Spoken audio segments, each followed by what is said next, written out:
Olá, crianças, bom dia, tudo bem?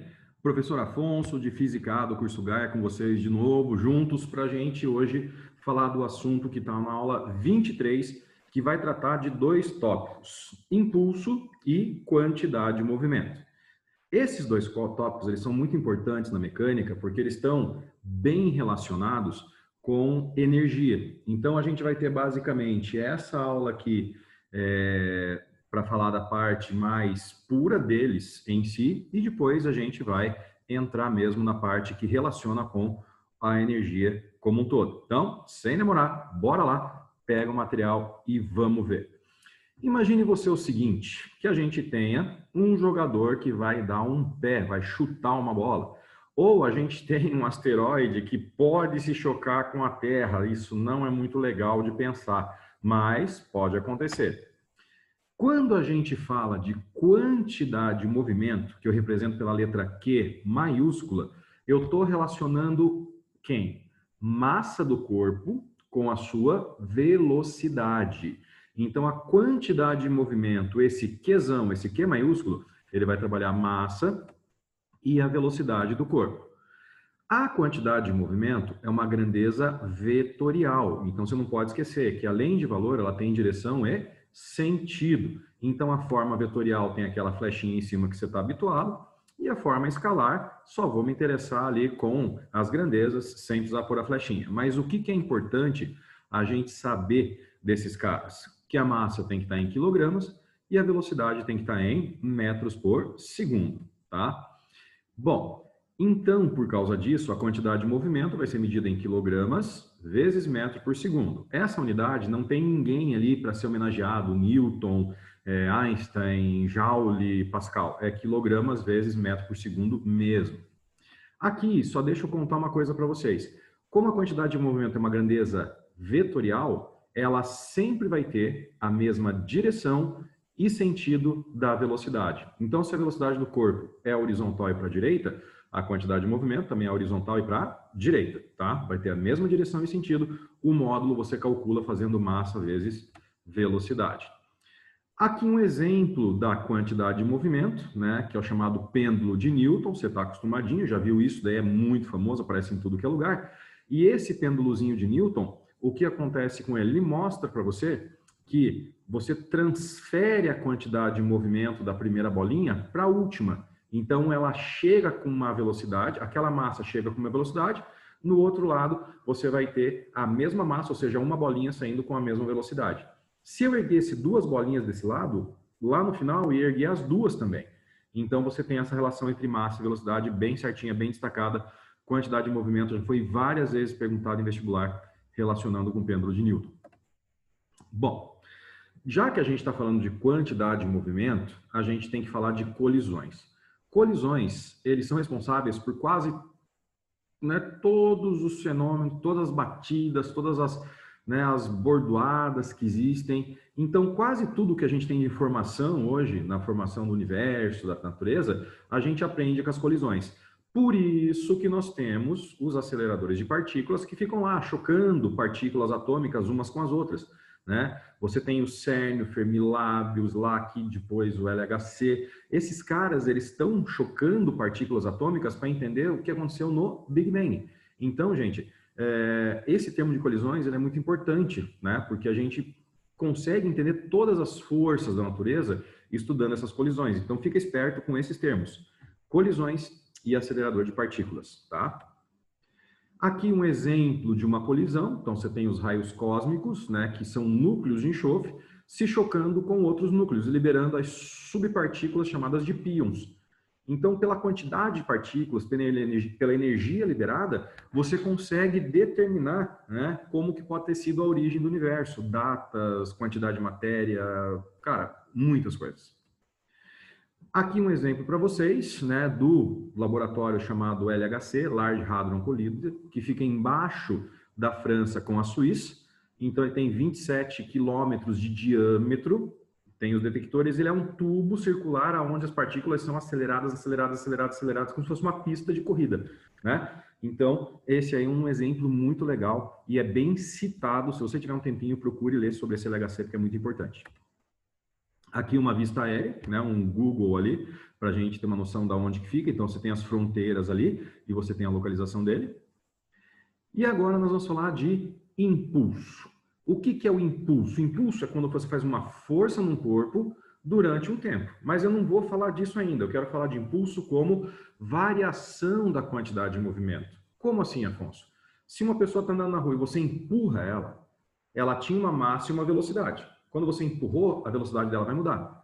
Então, a mesma massa vai ter outra velocidade, vai ser uma outra quantidade de movimento. Por isso que está escrito ali para você. Impulso é variação da quantidade de movimento, ou seja, massa vezes velocidade final menos massa vezes velocidade inicial. É a forma vetorial, o impulso também é um vetor, então o que acontece? Ele vai ter a mesma direção e sentido da quantidade de movimento e vai ter a mesma direção e sentido da velocidade. Fica esperto com isso. Forma escalar, só para a gente ver como é que calcula. E aqui, a outra definição de impulso, que é força vezes tempo. Então, você tem uma força, tá, em newtons, vezes o tempo em segundos. Forma vetorial, só para te mostrar que o impulso ele vai ter a mesma direção e sentido da força, tá, já que ele é um vetor. E você mede, a unidade desse cara é newton vezes segundos. Tá? Essa é a unidade aí de impulso. Não tem nomezinho também específico, não é diferente para cada caso. Então, 1 newton por segundo é o quê? Newton é massa vezes aceleração. Então, é quilograma vezes metro por segundo. Você abre as unidades ali para chegar nessa grandeza. Fica esperto, o federal adora mexer com unidades. Método gráfico. Se você tem um gráfico que relaciona força por tempo, você pode medir, pode calcular o impulso pela área. Gente, fica esperto, uma coisa que você não pode esquecer. A área de uma grandeza, normalmente, ela vai te dar uma informação. Então, fica esperto com os eixos do gráfico para ver o que essa área pode te dizer. Conservação da quantidade de movimento. Então, foi aquilo que eu falei para vocês no começo, tá? Quando você tem a mesma quantidade de movimento antes e depois. Provavelmente a gente vai falar nisso mais para frente, mas agora só estou adiantando um pouquinho. Para fazer a quantidade de movimento, a conservação, você faz o quê? Quantidade de movimento inicial igual a quantidade de movimento final. Se no começo os dois corpos estão em repouso, como você pode ver aí na tua tela, a quantidade de movimento inicial é zero, porque ele não tem velocidade. A final vai ser o quê? Massa vezes velocidade de um, massa vezes velocidade de outro. Só fica esperto. Como está indo cada um para uma direção, as velocidades elas vão ter sinais opostos. Uma vai ser positiva, a outra negativa. Qual que vai ser qual, Afonso? Tanto faz. Normalmente, tudo que é para a direita é positivo, tudo que é para a esquerda é negativo, mas isso não é regra. Vai depender do problema, vai depender da situação. Aqui, se eu não considerar o sinal, eu tenho que a massa vezes a velocidade antes é igual a massa vezes a velocidade depois. Ou seja, quem tem uma massa pequena vai ter uma velocidade grande, quem tem uma velocidade, uma massa grande vai ter uma velocidade pequena, são proporcionais. Choques ou colisões, então só para a gente ver de novo onde que acontece, num colisor nuclear, né, no reator nuclear, você tem ali, ó, urânio mais nêutrons te dando urânio, xenônio, estrôncio e mais 2 nêutrons. O Sol é uma grande reação que transforma, né, hidrogênio em hélio, então colisões acontecendo aí. Quando a gente fala de colisão, a gente vai ter uma fase de aproximação, que é antes do choque, então aproximação, depois uma fase de afastamento. Só para você entender, se tiver alguma pergunta teórica, é o antes e o depois. Esse coeficiente a gente fala mais para frente. Colisões elásticas é onde você tem dois corpos que batem e se separam sem perder energia, ou seja, sem deixar deformações, sem ninguém quebrar, sem ninguém parar. É duas bolas de borracha, boing, tá? Essas são as colisões elásticas, que também vai ser falado mais para frente, só para adiantar. Inelásticas, carro está parado, chega o caminhão pá, e sai arrastando. É uma colisão inelástica. A energia que geraria o afastamento, ela foi usada na deformação do carro. Esse carinha aqui, ó, dos coeficientes das energias, mais para frente a gente vai detalhar. Em qualquer colisão, a quantidade de movimento inicial é igual a final, tá? Então, mv mais mv antes é igual a mv mais mv depois.